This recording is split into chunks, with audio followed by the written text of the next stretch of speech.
Paper 2 social science के लिए ऐसे क्वेश्चन लेकर आ चुका हूं। अगर आपने इस वीडियो को अंत तक देख लिया, आपकी परीक्षा में कैसा भी क्वेश्चन आपसे पूछ लिया जाए, आप उस क्वेश्चन को बिल्कुल आसान तरीके से कर लोगे, क्योंकि आज की इस वीडियो में यहाँ पर आपको 50 ऐसे टॉप क्वेश्चन कराऊंगा जो कि आपकी परीक्षा में कई बार पूछे भी जा चुके हैं और पूछे जाने की पूरी आशंका रहेगी, क्योंकि एग्जामिनर जो होता है वो क्वेश्चन में थोड़ा बहुत चेंज करता है और उसके विकल्प यानी कि ऑप्शन में थोड़ा बहुत चेंज करता है। मैं आपको यहाँ पर अच्छे तरीके से हर चीज को यहाँ पर बताने वाला हूँ। चलिए इस वीडियो को यहाँ पर करेंगे शुरू, यानी कि आज की यह वीडियो आपकी परीक्षा के लिए एकदम बेहतरीन, बहुत ज्यादा महत्वपूर्ण रहेगी, क्योंकि यह एक निचोड़ वीडियो है जो कि पूरे YouTube पर आपको ऐसी वीडियो नहीं मिलेगी।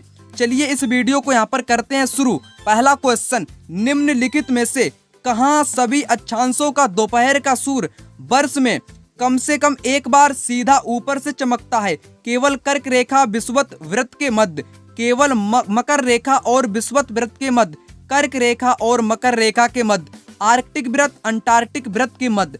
क्वेश्चन में आपसे पूछा गया है कि सभी अक्षांशों पर दोपहर का सूर्य वर्ष में कम से कम एक बार सीधा चमकता है। किस अक्षांश पर सीधा चमकता है एक बार सूर्य वर्ष में?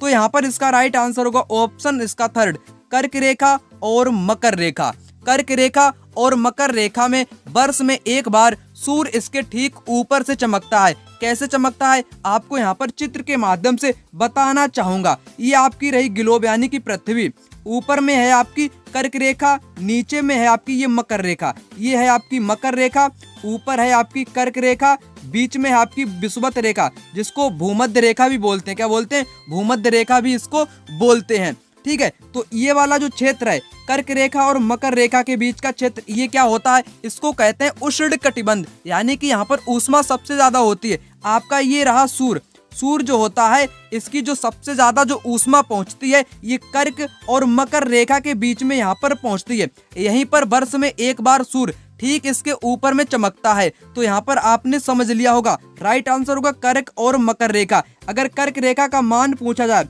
23.5 डिग्री, कितना? आपका है 23.5 डिग्री जो है ये उत्तरी गोलार्ध में स्थित है। कहाँ पर? उत्तरी गोलार्ध में। और अगर मैं बात करूं मकर रेखा की, ये भी आपका 23.5 डिग्री ये आपका है दक्षिणी गोलार्ध में स्थित है। ये आप यहाँ पर याद रखेंगे। चलिए बात करेंगे अगले प्रश्न की। अगला यहाँ पर कहता है कि जैव मंडल के विषय में सबसे उपयुक्त कथन आपको बताना है। किसके बारे में? जैव मंडल आखिर होता क्या है? जैव मंडल को इंग्लिश में बोलते हैं बायोस्फीयर। क्या बोलते हैं? बायोस्फीयर इसको बोलते हैं। मनुष्य का तात्कालिक परिवेश, पौधे और पशु जगत, भूमि जल पौधे और पशु, पर्यावरण के विभिन्न परिमंडल। जैव मंडल किसका भाग है? पृथ्वी पर जो प्रमुख परिमंडल होते हैं, जैसे आपका यहाँ पर मैं लिख देता हूँ, आपका हो गया स्थल मंडल, जल मंडल, ठीक है, वायुमंडल, उसके बाद में आपका जैव मंडल, यानी कि ये 4 आपके प्रमुख परिमंडल होते हैं पृथ्वी के। स्थल मंडल में आपकी भूमि आ जाती है जहाँ पर मनुष्य निवास करता है, स्थल ही स्थल हो। जल मंडल जहाँ पर जल ही जल स्थित हो।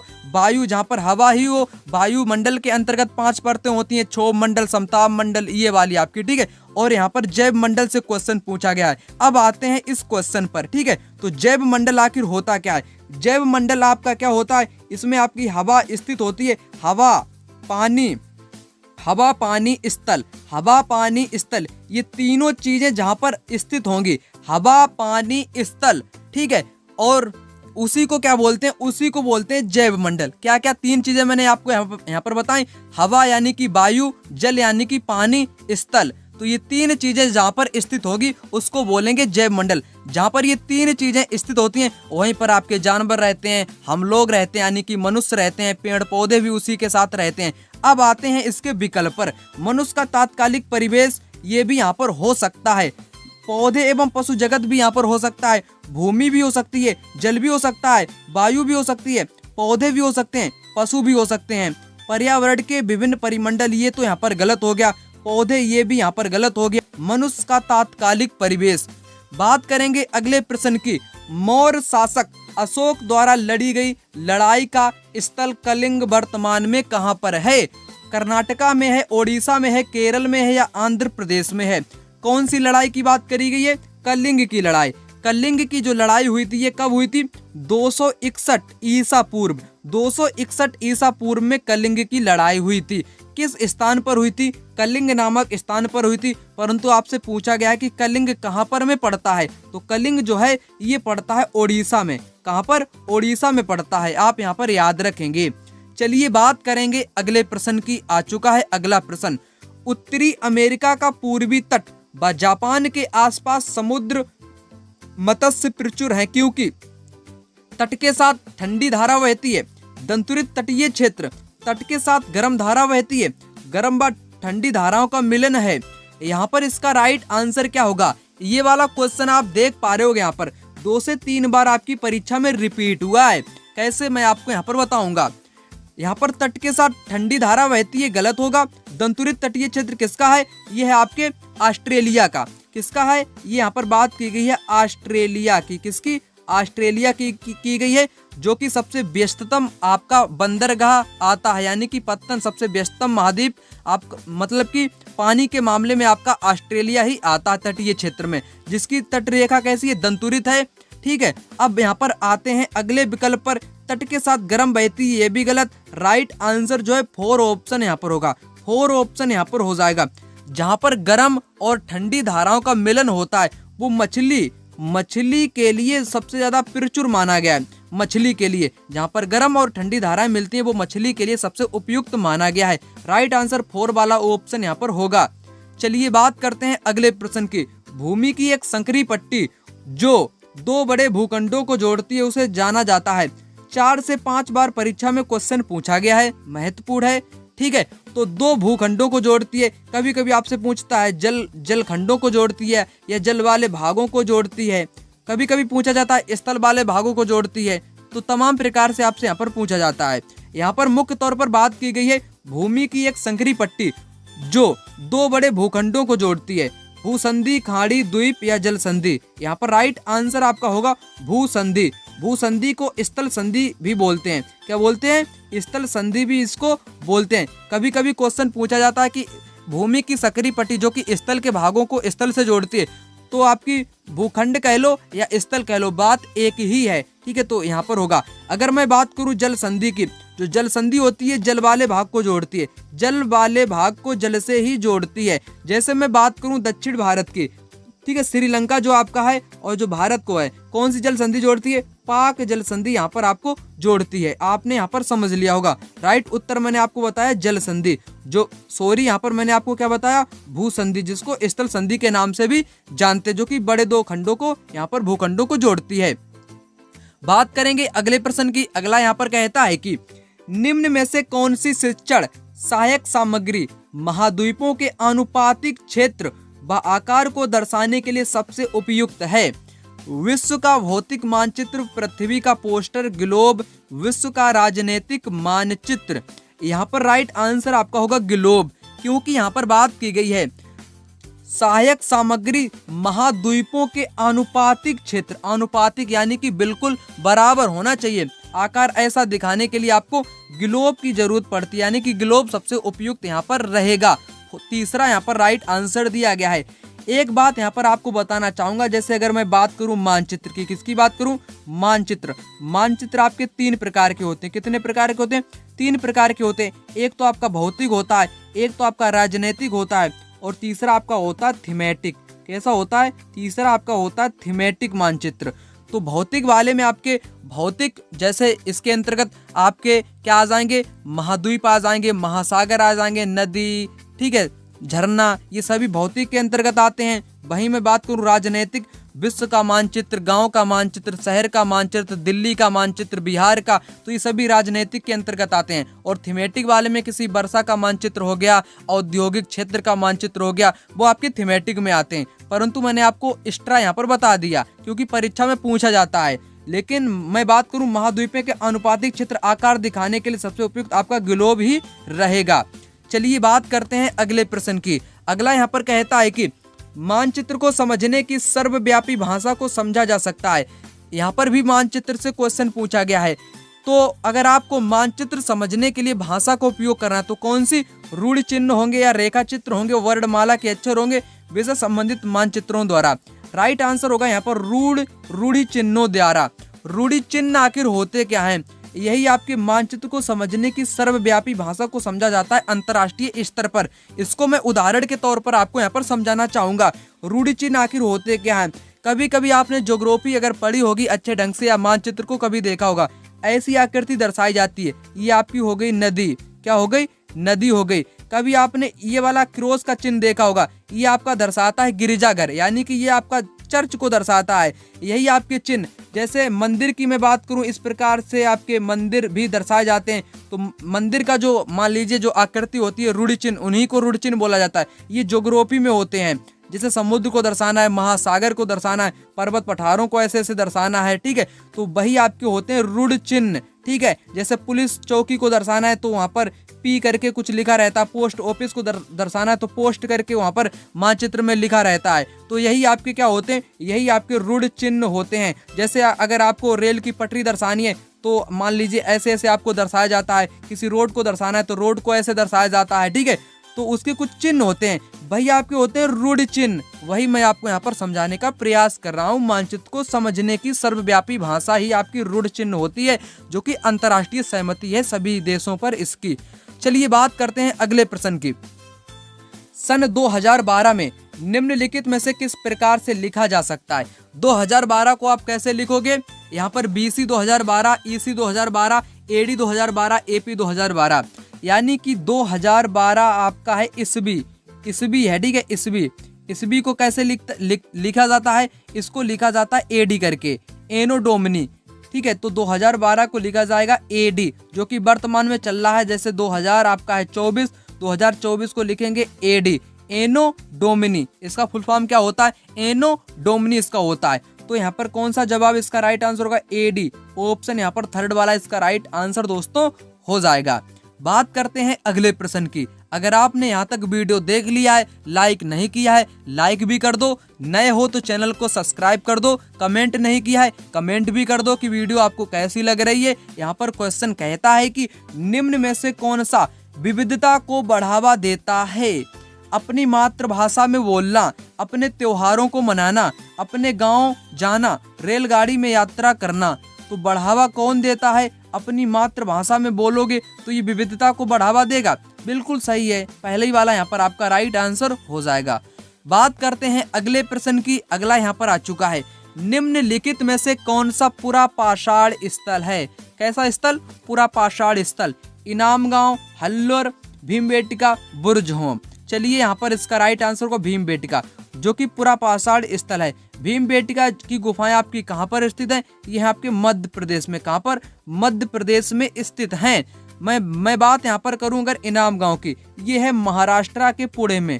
महाराष्ट्र के पुणे में है, घोड़ नदी के तट के किनारे, घोड़ नदी के किनारे स्थित है, जो कि इनाम गांव है। ये हड़प्पा कालीन शहर है। कैसा है? हड़प्पा का एक नगर है, हड़प्पा कालीन सभ्यता का शहर है, ठीक है। बुर्ज होम दोस्तों कहाँ है? बुर्ज होम भी मैं आपको बता रहा हूँ यहाँ पर कश्मीर। बुर्ज होम जो है ये आपका है कश्मीर में।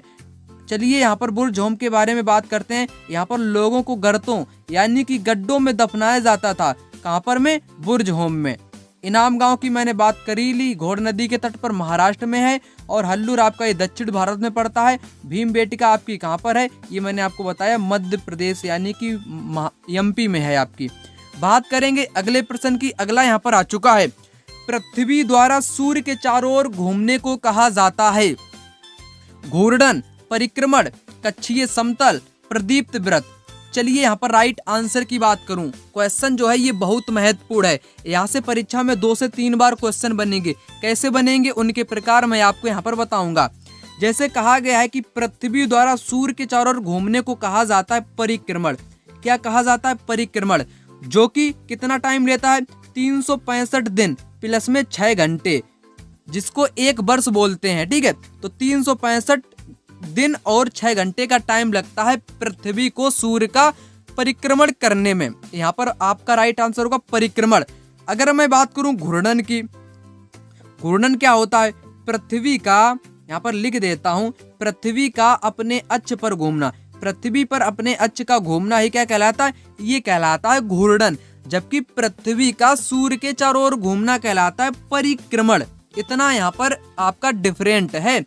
ठीक है, तो यहाँ पर मैंने आपको बता ही दिया, परिक्रमण इसका राइट आंसर होगा। अगर प्रदीप्ति व्रत की बात करूं तो ये दिन रात को विभाजित करता है, दिन और रात को बांटता है, दिन और रात को विभाजित करता है। क्वेश्चन पूछा गया है परीक्षा में प्रदीप्ति व्रत क्या होता है, तो यहाँ पर राइट आंसर आपका सेकेंड वाला हो जाएगा।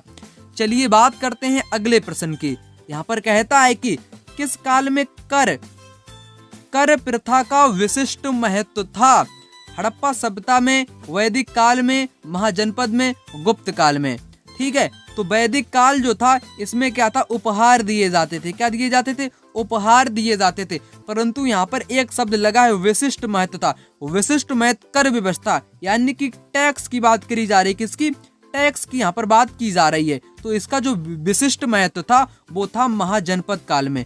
महाजनपद काल में था, सभी लोगों पर कर वसूला जाता था। जैसे उदाहरण के तौर पर मैंने यहाँ पर एनसीईआरटी के कुछ महत्वपूर्ण पॉइंट यहाँ पर आपके लिए लिए हैं। ठीक है, जैसे कर की बात की गई, महाजनपदों के राजा विशाल किले बनवाते थे, बड़ी सेना रखते थे, इसलिए उन्हें प्रचुर संसाधनों की आवश्यकता होती थी।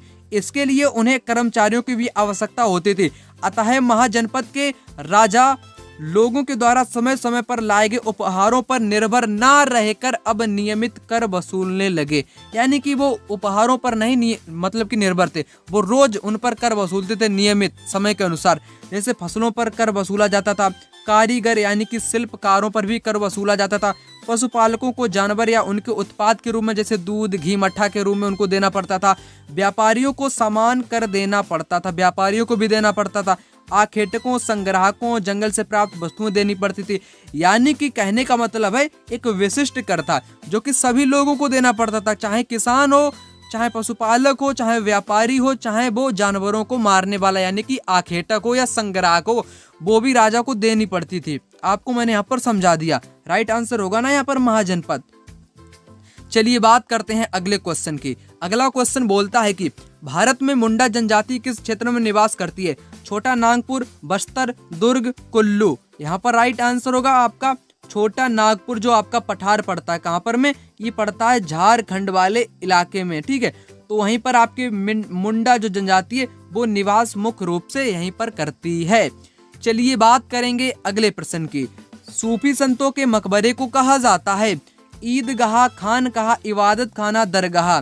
यहाँ पर राइट आंसर होगा दोस्तों, यहाँ पर बोला गया है मकबरा। मकबरा क्या होता है, चलिए इसको पहले जान लेते। मकबरा का मतलब होता है कब्र, जहाँ पर किसी सूफी संत को जमीन के अंदर जहाँ पर दफनाया जाता है उसी को बोलते हैं कब्र। कब्र को ही बोलते हैं मकबरा। ठीक है, उसके बाद में उस जो भूमि होती है वो पूजनीय हो जाती है, लोग जाते हैं वो करते हैं। ठीक है, तो उसी को मकबरा के नाम से यहाँ पर जानते हैं। लेकिन इसी को बोला जाता है दरगाह। क्या बोला जाता है? दरगाह बोला जाता है मकबरे को, यानी कि कब्र को ही क्या बोला जाता है? दरगाह बोला जाता है। इबादत खाना, जहाँ पर जो ये सूफी संत होते हैं, जहाँ पर अपने अल्लाह जो है उनके परमेश्वर, उनकी वो उपासना जहाँ पर करते हैं वो होता है आपका इबादत खाना। खानकाह क्या होता है, ये बहुत महत्वपूर्ण यहाँ पर आपको समझाने का प्रयास करता हूँ। दरगाह यहाँ पर राइट आंसर होगा, मकबरे को कहा जाता है। खानकाह क्या होता है? जहाँ पर सूफी संत निवास करते हैं, जहाँ पर रहते हैं, बैठक करते हैं, वही एक आपका होता है खानकाह। आपको मैंने यहाँ पर समझा दिया। बात करते हैं अगले क्वेश्चन की। पिंड जिनमें अपनी ऊष्मा व प्रकाश नहीं हो लेकिन वे तारों की रोशनी से चमकते हैं, उन्हें कहा जाता है? तारे, तारामंडल, ग्रह, खगोलीय पिंड। उनको दोस्तों क्या बोलते हैं? जिनके पास अपनी ऊष्मा नहीं होती है, ना ही प्रकाश होता है, बल्कि वो तारों की रोशनी यानी कि दूसरे तारों की सहायता से वो प्रकाशित होते हैं, उनको दोस्तों बोलते हैं ग्रह। क्या बोलते हैं? ग्रह बोलते हैं। क्या बोलते हैं? ग्रह बोलते हैं। इनके पास प्रकाश नहीं होता है। क्या नहीं होता है? ना ही प्रकाश होता है, ना ही इनके पास किसी भी प्रकार की ऊष्मा होती है, इसीलिए इनको बोला जाता है ग्रह। ये कैसे चमकते हैं? ये दूसरे तारों की सहायता से चमकते हैं। जैसे अगर मैं बात करूं ग्रह क्या है, जैसे हम लोग जहाँ पर निवास करते हैं पृथ्वी एक ग्रह है। इसके पास अपना खुद का प्रकाश नहीं है, बल्कि तारे के प्रकाश यानी कि ये सूर्य के प्रकाश से चमकती है। तारा क्या हो जाएगा? सूर्य आपका एक तारा है। ठीक है, सूर्य क्या है? सूर्य एक तारा है।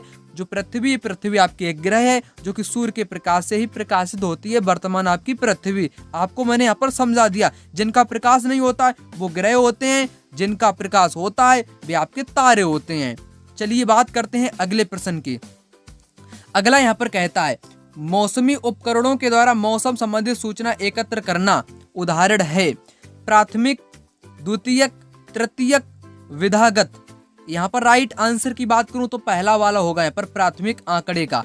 जैसे मौसमी उपकरणों के द्वारा अगर मौसम की जानकारी प्राप्त की जाती है वो पहले में आएगी। कैसे पहले में आएगी? जैसे कोई चीज नई हो, नई चीज को पहले में रखा जाता है। जैसे मौसम संबंधित उपकरण है, जैसे मान लीजिए आपने अभी मौसम की जानकारी प्राप्त की, वो कैसी जानकारी है? बिल्कुल न्यू जानकारी है, बिल्कुल नई जानकारी है। नई जानकारी को प्राथमिक में रखते हैं। द्वितीयक में क्या होता है? जैसे कि किसी ने पुस्तक लिखी, उसको किसी ने पढ़ा, फिर दूसरे ने पढ़ा, वो आपकी द्वितीयक स्रोत का काम यहाँ पर करती है।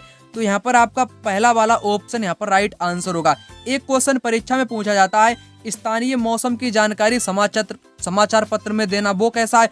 वो आपका द्वितीयक होता है। समाचार पत्र में देना, कहाँ पर में देना? समाचार पत्र में देना मौसम की जानकारी, वो द्वितीयक होता है। कैसे? किसी व्यक्ति ने मतलब कि समाचार पत्र जब छापा होगा उससे पहले उसको जानकारी नहीं प्राप्त हुई होगी, उसने बस समाचार पत्र छापने के बाद में जब लोगों को उसकी जानकारी हुई, यानी कि द्वितीयक हो जाएगा, वो आपका द्वितीयक आंकड़े हो जाएंगे। यहाँ पर पहली ही बात की गई है तो प्राथमिक आंकड़े हो जाएंगे। बात कर लेते हैं अगले प्रश्न की। निम्न में से भारतीय साहित्य धरोहर का अर्थ है गुरु के पास जाकर बैठना। यहाँ पर दोस्तों राइट आंसर होगा उपनिषद। उपनिषद, उपनिषद, उप प्लस निषद, उप प्लस निषद। उप का मतलब होता है पास में, निषद का मतलब होता है बैठना। तो वैदिक काल की अगर बात करूं तो उसका अर्थ होता था उपनिषद, गुरु के पास में जाकर बैठो बच्चों, यानी कि शिष्य को गुरु के पास बैठना पड़ता था। भारत की सर्वोच्च कानून निर्माण संस्था है। भारत में कानून कौन बनाता है आपसे पूछा है। संसद बनाएगी, प्रधानमंत्री बनाएगा या उसका मंत्री परिषद बनाएगा, राष्ट्रपति, न्यायपालिका। राइट आंसर होगा यहाँ पर संसद।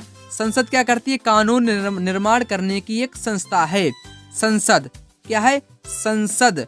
ठीक है, तो यहाँ पर राइट आंसर आपका पहला ऑप्शन हो जाएगा। जैसे कभी कभी बात करूं संसद का निर्माण कैसे होता है, राष्ट्रपति, लोकसभा और राज्यसभा तीनों मिलकर किसका निर्माण करते हैं? संसद का निर्माण करते हैं। चलिए बात करते हैं अगले प्रश्न की। जब एक देश दूसरे देश के दबदबे से राजनीतिक, आर्थिक, सामाजिक और सांस्कृतिक बदलाव आते हैं तो इस प्रक्रिया को हम कहते हैं महासंघ, व्यापारिक, औपनिवेशीकरण या पुनर्जागरण। यहाँ पर राइट आंसर होगा औपनिवेशीकरण उसको बोला जाता है। जैसे अगर मैं बात करूं, यहाँ पर आपसे कहा गया है जब एक देश किसी दूसरे के दबदबे से राजनीतिक, आर्थिक, सामाजिक, सांस्कृतिक बदलाव आते हैं तो वो औपनिवेशीकरण कहलाता है। ठीक है, जैसे कभी कभी बोलते हैं कि औपनिवेशिक भारत में, तो औपनिवेशिक भारत क्या है? जब जो अंग्रेज जो आप अपने भारत में आए थे उन्होंने अपने अनुसार राजनीतिक, आर्थिक, सामाजिक, संस्कृति में बदलाव लाना शुरू कर दिया, इसलिए भारत को बोलते हैं औपनिवेशिक भारत उस दौर का। ठीक है, तो यहाँ पर औपनिवेशीकरण हो जाएगा। बात करेंगे अगले क्वेश्चन की। अगला क्वेश्चन बोलता है कि विश्व की 80% से अधिक जनसंख्या निवास करती है एशिया में, एशिया व दक्षिण अमेरिका में, एशिया अफ्रीका में, यहाँ पर है उत्तरी अमेरिका व एशिया में, एशिया व यूरोप में। यहाँ पर आपका राइट आंसर जो है पहला ऑप्शन होना चाहिए। पहला एशिया और अफ्रीका। कौन सा? एशिया और अफ्रीका में क्या है? यहाँ पर विश्व की 80% जनसंख्या क्या करती है? निवास यहाँ पर ही करती है, एशिया और अफ्रीका में। एशिया और आपकी अफ्रीका में। चलिए बात करते हैं अगले क्वेश्चन की। एक निश्चित क्षेत्र जहाँ रहने वाले सभी मतदाता अपना प्रतिनिधित्व चुनते हैं कहलाता है सीमा, निर्वाचन क्षेत्र, राज्य क्षेत्र। तो यहाँ पर होगा निर्वाचन क्षेत्र। जहाँ से ऐसा क्षेत्र जहाँ से लोग अपने नेता को चुनते हैं, प्रतिनिधि को चुनते हैं, वो आपका होता है निर्वाचन क्षेत्र। चलिए बात करते हैं अगले प्रश्न की। अगला यहाँ पर आ चुका है।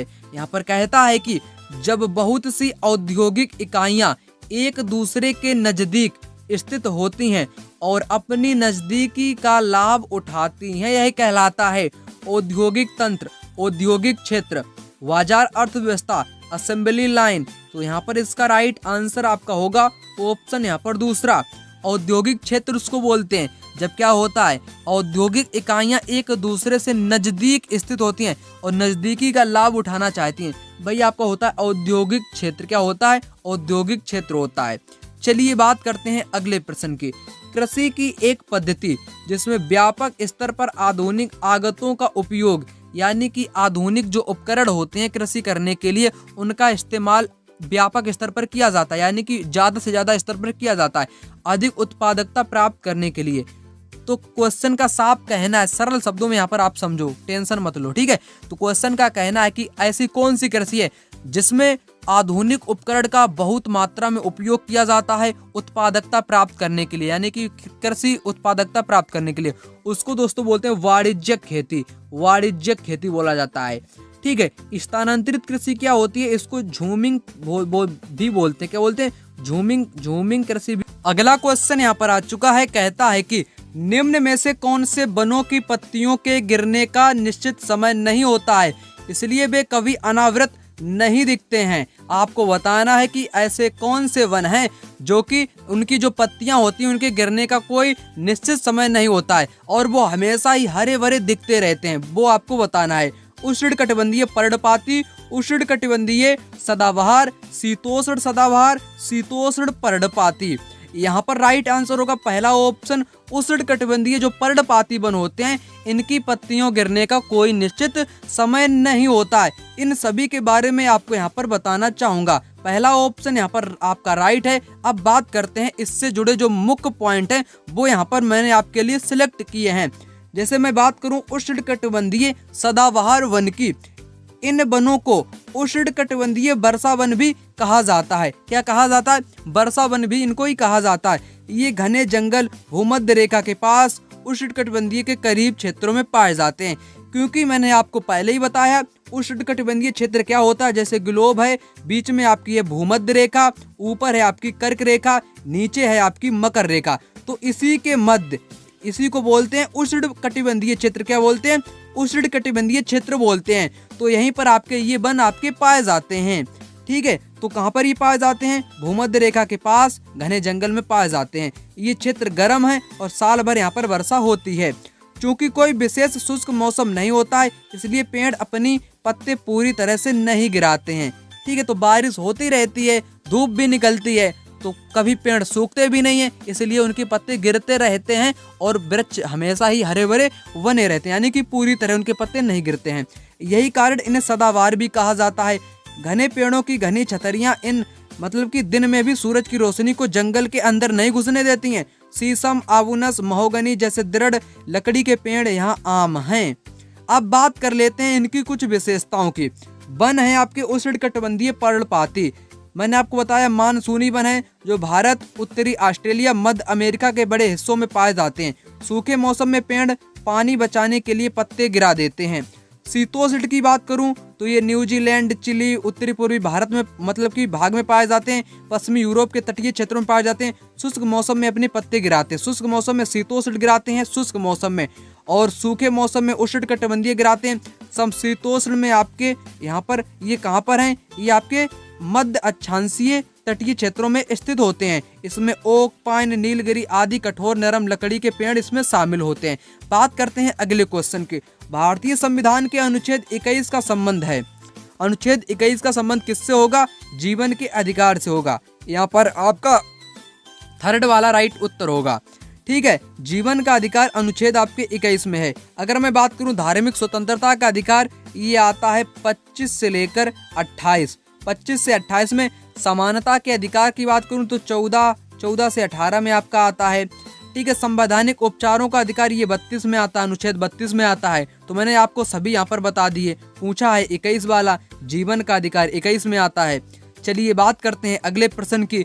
निम्न में से वायुमंडल की कौन सी परत वायुयान उड़ाने के लिए आदर्श है? यानी कि जो हवाई जहाज उड़ते हैं, क्या होते हैं जो कि आपके हवाई जहाज होते हैं, उनको उड़ाने के लिए कौन सी वायुमंडल की परत सबसे अच्छी मानी गई है? क्षोभ मंडल, आयन, समताप, बाह्य। यहाँ पर सही उत्तर जो होगा वो होगा समताप मंडल। इसमें जो मौसम वाली घटनाएं होती हैं, कैसी घटनाएं? मौसम की घटनाएं नहीं होती हैं। यही कारण है यहाँ पर एकदम मौसम बिल्कुल कैसा होता है? मुक्त होता है, मौसम मुक्त होता है, आंधी से मुक्त होता है, इसलिए यहाँ पर जहाज आपके उड़ते हैं। और एक बात याद रखेंगे, समताप मंडल को ओजोन लेयर, ठीक है, ओजोन मंडल के नाम से भी जानते हैं। किस नाम से? ओजोन मंडल के नाम से भी जानते हैं। मैं बात करूं अगर क्षोभ मंडल की, इसमें मौसम वाली घटनाएं होती हैं। क्षोभ मंडल में इसमें मौसम की घटनाएं होती हैं।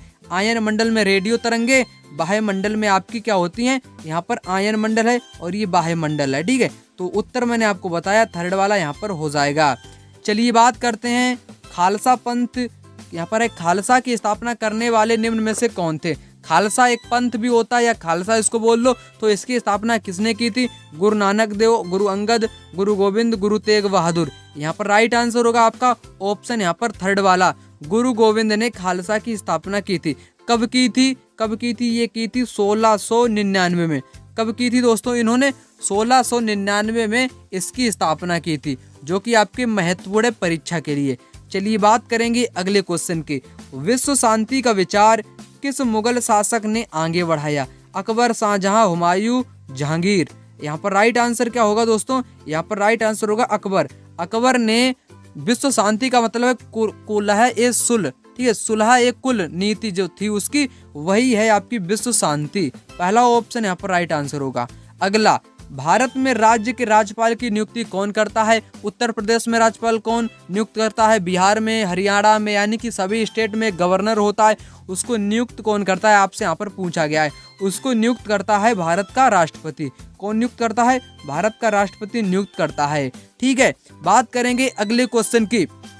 निम्न में से कौन सा परंपरागत ऊर्जा का स्रोत है। परंपरागत मैंने आपको बताया था, परंपरागत, गैर परंपरागत, नवीकरण, अनवीकरण। चलिए आपको यहाँ पर बताते हैं। परंपरागत का पूछा गया है, इसका मतलब क्या होता है, जो समाप्त हो जाए, एक बार प्रयोग करो खत्म, एक बार ही में खत्म हो जाते हैं, उनको कहते हैं परंपरागत या अनवीकरण। एक बार में कौन सा खत्म होगा, जीवाश्मी ईंधन, जैसे आपके कोयला ले लो, पेट्रोलियम ले लो, खनिज तेल ले लो, एक बार प्रयोग कर लो, दोबारा उसको नहीं कर पाओगे, यानी कि खत्म हो जाएगा एक ही बार में। तो पहला यहाँ पर राइट आंसर है। पवन आपकी नहीं खत्म होगी, ना ही सौर ऊर्जा खत्म होगा, ना ही ज्वारीय ऊर्जा खत्म होगी, तो पहला वाला खत्म होगा, वही यहाँ पर राइट आंसर है। बाकी सभी यहाँ पर आपके गैर परंपरागत दिए, कैसे गैर परंपरागत यानी कि नवीकरण दिए गए हैं। चलिए बात करते हैं अगले क्वेश्चन की। निम्न में से कौन सा अपर्दन स्थल रूप है। कैसा स्थल रूप दोस्तों पूछा गया है, अपर्दन स्थल रूप यहाँ से पूछा गया है। लोयस, डेल्टा, हिमोड, छत्रक शिला। कंफ्यूजन वाला क्वेश्चन, कैसा क्वेश्चन, कंफ्यूजन वाला यहाँ पर क्वेश्चन है। चलिए यहाँ पर राइट आंसर आपका होगा छत्रक शिला। इसका निर्माण पवन अपर्दन है, ये पवन के द्वारा अपर्दन आकृति है, पवन के द्वारा छत्रक शैल, हिमोड ये निक्षेपित आकृति यानी कि निक्षेपण है।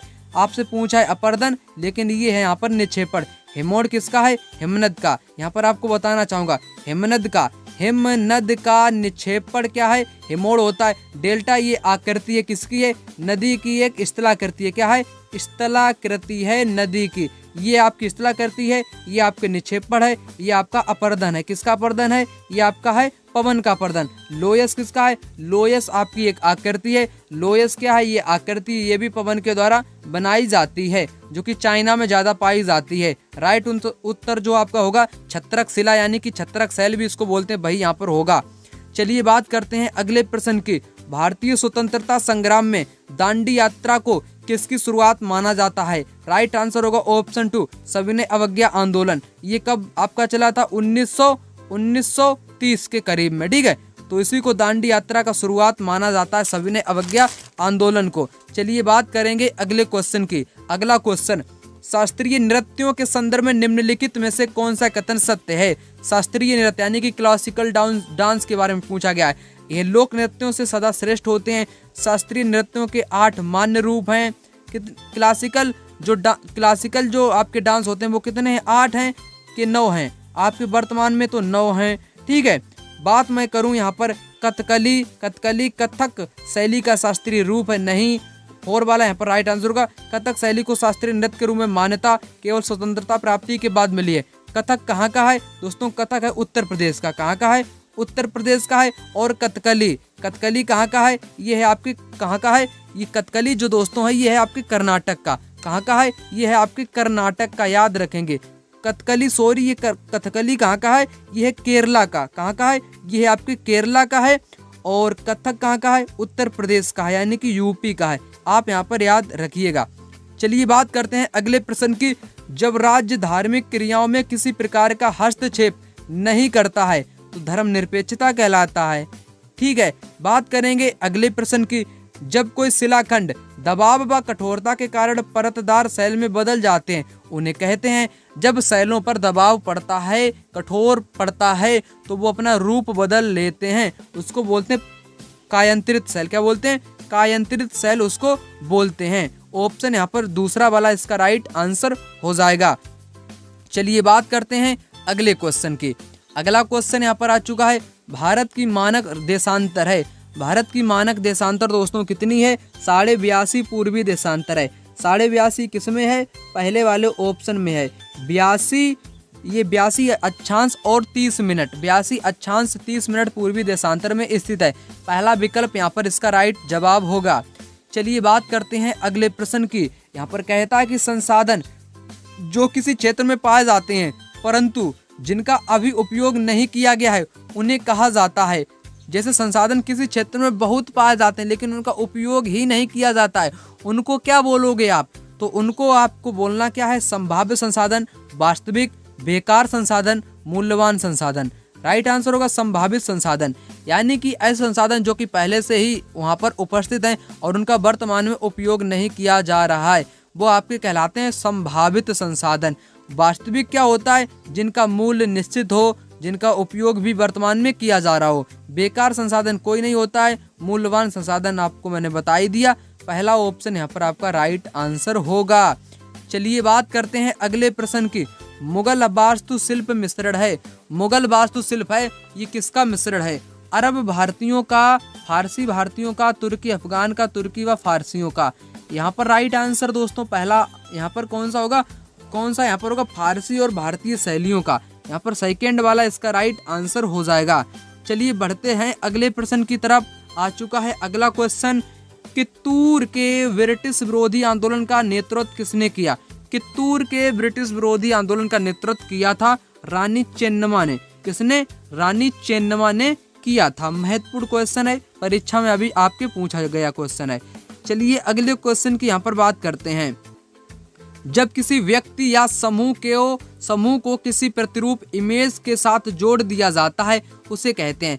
जैसे कोई समाज है उसको कोई नाम दे दिया जाए या उसको उसी के जरिए जोड़ दिया जाए, उसको बोलते हैं रूढ़िवाद।